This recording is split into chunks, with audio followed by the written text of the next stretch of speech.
Hey guys, welcome all of you to 10 Minutes GK. This is Ramji Gupta. आज हम बात करने वाले हैं भारतीय संविधान की प्रस्तावना यानी कि प्रियम्बल ऑफ द कॉन्स्टिट्यूशन की। दोस्तों, जो लोग वीडियो में नए हैं वो चैनल को सब्सक्राइब कर दीजिए और अपने दोस्तों के साथ शेयर कर दीजिए। सबसे पहले हमें जानना होगा कि प्रस्तावना का महत्व क्या है, क्या चीज़ है। देखिए दोस्तों, मैंने आपको एक चीज़ पिछले वीडियो में बताई थी कि 13 दिसंबर 1946 को भारत के पहले प्रधानमंत्री पंडित जवाहरलाल नेहरू ने एक उद्देश्य प्रस्ताव पारित किया था, यानी कि उद्देशिका पारित की थी संविधान सभा के सामने। तो जो जिस उद्देश्य से संविधान बनाया जा रहा है, उस उद्देश्य को संविधान की प्रियम्बल यानी कि प्रस्तावना में लिखा गया है। अभी जब हम इसको पढ़ेंगे तो आपको क्लियर हो जाएगा कि प्रस्तावना का सही अर्थ क्या होता है। तो दोस्तों, ये रही प्रस्तावना। पहले हम इसको पढ़ेंगे और जो शब्द आपको कठिन लगेंगे तो उनका मैं आपको मतलब समझाने की कोशिश करूंगा। हम भारत के लोग भारत को एक संपूर्ण प्रभुत्व संपन्न समाजवादी पंथ निरपेक्ष लोकतंत्रात्मक गणराज्य बनाने के लिए तथा उसके समस्त नागरिकों को सामाजिक, आर्थिक और राजनैतिक न्याय, यहाँ विचार अलग है, राजनैतिक न्याय, विचार अभिव्यक्ति, विश्वास, धर्म और उपासना की स्वतंत्रता, प्रतिष्ठा और अवसर की समता प्राप्त करने के लिए तथा उन सब में व्यक्ति की गरिमा और राष्ट्र की अखंडता, एकता सुनिश्चित करने वाली बंधुता बढ़ाने के लिए दृढ़ संकल्प होकर अपनी इस संविधान सभा में आज दिनांक 26 नवंबर 1949 ईस्वी मिति मार शीर्ष शुक्ल सप्तमी संवत 2006 विक्रमी को एतद द्वारा इस संविधान को अंगीकृत, अधिनियमित और आत्मार्पित करते हैं। तो दोस्तों, ये रही हमारी प्रस्तावना। इसमें कुछ ऐसे शब्द हैं जो आपको शायद समझ में नहीं आते होंगे। प्रभुत्व संपन्न का मतलब समाजवादी, पंथ निरपेक्ष, लोकतंत्र, ये आप जानते होंगे क्योंकि पिछले वीडियो में संविधान की विशेषताओं में मैं आपको बता चुका हूँ। दोस्तों, कई बार क्वेश्चन जो है वो प्रस्तावना से ही बनते हैं। मैं एक रियल फैक्ट बता रहा हूँ। पिछले साल केबीसी में एक क्वेश्चन पूछा गया था कि प्रस्तावना में इंसान को किस चीज़ की स्वतंत्रता मिलती है? तो स्वतंत्रता मिलती है विचार की, अभिव्यक्ति, विश्वास, धर्म और उपासना की। इन चीज़ों की स्वतंत्रता मिलती है। तो आपको ये पढ़ कर के यहाँ पे यह महसूस हो रहा होगा कि संविधान जो बनाया गया है, कहीं न कहीं लोगों की भलाई के लिए और एक सुशासन की अवस्था को देख कर के बनाया गया है।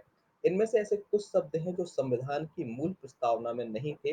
इनको बाद में 42वें संविधान संशोधन 1976 के माध्यम से जोड़ा गया और वो शब्द हैं समाजवादी, पंथ निरपेक्ष एवं अखंडता। ये तीन शब्द जो दिखाई दे रहे हैं, इस शब्द 42वें संविधान संशोधन 1976 के माध्यम से हमारे संविधान में जोड़े गए थे। और ये कब पारित हो गई थी? ये पारित हुई थी 26 नवंबर 1949 को। तो ये सारी चीजें हमारे संविधान की प्रस्तावना है। इसमें कुछ विशेष तथ्य समझने की कोशिश करेंगे। लोगों को समता मिलती है। समता का मतलब होती है समानता यानी कि इक्वलिटी। तो इक्वलिटी मिलती है प्रतिष्ठा और अवसर की। व्यक्ति की गरिमा और राष्ट्र की एकता, अखंडता, यह एक अलग शब्द है। ठीक है, स्वतंत्रता मिलती है इन शब्दों की जो मैंने आपको बताई थी। न्याय मिलता है तीन तरीके का, जिसमें से सामाजिक न्याय होता है, आर्थिक न्याय होता है और राजनैतिक न्याय होता है। तो इस संविधान की प्रस्तावना है जिसको आपको थोड़ी सा याद भी करना पड़ेगा। संविधान की प्रस्तावना से रिलेटेड कुछ ऐसी चीजें हुई हैं जिनको यहाँ पे मैं आपको शेयर कर रहा हूँ। यहाँ पर एक लाइन लिखी हुई है, भारतीय संविधान की प्रस्तावना का विधिक महत्व नहीं है, अर्थात यह न्यायालय में परिवर्तित नहीं किया जा सकता। इसका अर्थ यहाँ पर यह है कि संविधान की जो प्रस्तावना है उसको संविधान के भाग या अनुच्छेदों में नहीं लिखा गया है। यदि संविधान के अनुच्छेदों में संविधान की प्रस्तावना नहीं लिखी है तो आप न्यायालय में यानी कि कोर्ट में उसको चैलेंज नहीं कर सकते हैं। प्रस्तावना संविधान के उद्देश्यों को स्पष्ट करता है। इसका इस कारण इसका महत्व है। प्रस्तावना संविधान के स्रोत के रूप में कार्य करता है। अतः जहाँ संवैधानिक प्रावधान सुस्पष्ट न हो, वहाँ उसकी व्याख्या के लिए प्रस्तावना का प्रयोग किया जा सकता है। वैसे तो संविधान के अनुच्छेदों में नहीं लिखा प्रस्तावना को, लेकिन जहाँ कहीं संवैधानिक त्रुटि होती है तो वहाँ प्रस्तावना का उपयोग किया जाता है। दोस्तों, ये लाइन पढ़ने से पहले हम कुछ और चीज़ें यहाँ पर देख लेते हैं। यहाँ पर एक लाइन है लिखी हुई है, 1960 में एक केस हुआ था जिसको बोलते हैं वेरुवाड़ी वाद या फिर वेरुवाड़ी केस।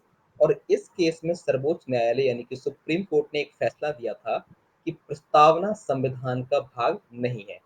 उन्होंने ऐसा इसलिए कह दिया था क्योंकि प्रस्तावना संविधान के अनुच्छेदों में नहीं लिखा गया है, इसलिए सुप्रीम कोर्ट ने कहा प्रस्तावना संविधान का भाग नहीं है, इस कारण से प्रस्तावना में संशोधन नहीं किया जा सकता है। एक कब हुआ था? एक बात हुई थी 1960 के वेरुवाड़ी केस में। लेकिन कुछ सालों के बाद एक केस और आता है जिसको बोलते हैं केशवानंद भारती बनाम केरल राज्य यानी कि वर्सेस स्टेट ऑफ केरल। और एक केस हुआ था 1973 में। और इस केस में उच्चतम न्यायालय यानी कि सुप्रीम कोर्ट ने एक स्टेटमेंट दिया कि प्रस्तावना जो है वो संविधान का अंग है और इसमें संशोधन किया जा सकता है। वहां पर मना करने के बाद यहाँ पर क्यों हाँ कर दिया, इसका एक कारण यह भी है कि संविधान का मूल रूप प्रस्तावना में ही निहित होता है। इस कारण से सर्वोच्च न्यायालय ने प्रस्तावना को संविधान का अंग मान लिया और यदि कोई चीज संविधान का अंग है तो उसमें संशोधन किया जा सकता है। इसी केस में पहली बार संविधान के आधारभूत ढांचे यानी कि मूल ढांचे, इंग्लिश में बोलते हैं इसको बेसिक स्ट्रक्चर ऑफ कॉन्स्टिट्यूशन, उसका उल्लेख किया गया था। इसका मतलब क्या है, यहाँ पर समझने की हम कोशिश करेंगे। उन्होंने यह कहा कि आपको चाहिए तो आप प्रस्तावना में संशोधन तो कर सकते हैं, लेकिन जो संविधान का जो मूल ढांचा होता है, बेसिक स्ट्रक्चर होता है, उस पे नेगेटिव इफेक्ट नहीं पड़ना चाहिए। ओवरऑल दूसरे शब्दों में ये कहा गया कि संविधान में प्रस्तावना में संशोधन आप कर सकते हैं, लेकिन आप ऐसे शब्दों को जोड़ सकते हैं जो संविधान की गरिमा को बढ़ाते हैं, उसकी गरिमा को घटाए नहीं। तो ऐसे शब्दों के कारण संशोधन किया जा सकता है। ये चीज होती है आधारभूत ढांचा। यहाँ पे आपको दो बातें याद रखनी है कि 1973 में एक संशोधन वाली बात हुई थी और आधारभूत ढांचे का उल्लेख किया गया था। संविधान के अनुच्छेद 368 के अधीन प्रस्तावना में संशोधन किया जा सकता है, लेकिन प्रस्तावना का जो भाग संविधान के मूल ढांचे के अधीन आता है, उसका संशोधन नहीं किया जा सकता। ये वही बात है जो मैंने आपको भी अभी बताई है। ध्यान दीजिए दोस्तों, संविधान के लागू होने से अब तक प्रस्तावना में सिर्फ एक बार संशोधन किया गया है और वो कब किया गया था मैंने आपको बताया था। ठीक है, प्रस्तावना में 1976 में यानी कि 1976 में संशोधन किया गया था और क्या हुआ था, उसमें तीन नए शब्द जोड़े गए थे। एक जोड़ा गया था समाजवादी, एक जोड़ा गया था पंथ निरपेक्ष और तीसरा जोड़ा गया था अखंडता। इन तीनों शब्दों का क्या अर्थ होता है वो मैं आपको पिछले वीडियो में, जो पार्ट 3 वीडियो है वो मैं आपको समझा चुका हूँ। यदि आप लोग इनका मतलब नहीं जानते हैं तो आप पार्ट 3 में संवैधानिक विशेषताओं में इनका अर्थ समझ सकते हैं। तो ये तीन नए शब्द थे जो 42वें संवैधानिक संशोधन में जोड़े गए थे। तो आई थिंक आपको ये सारी चीज़ें क्लियर हो चुकी होंगी कि हमारे भारतीय संविधान की प्रस्तावना में है। तो दोस्तों, यदि आपको वीडियो पसंद आया है तो प्लीज़ हमारे चैनल 10 मिनट्स जीके को सब्सक्राइब करिए, वीडियो को लाइक करिए, ज़्यादा से ज़्यादा शेयर करिए।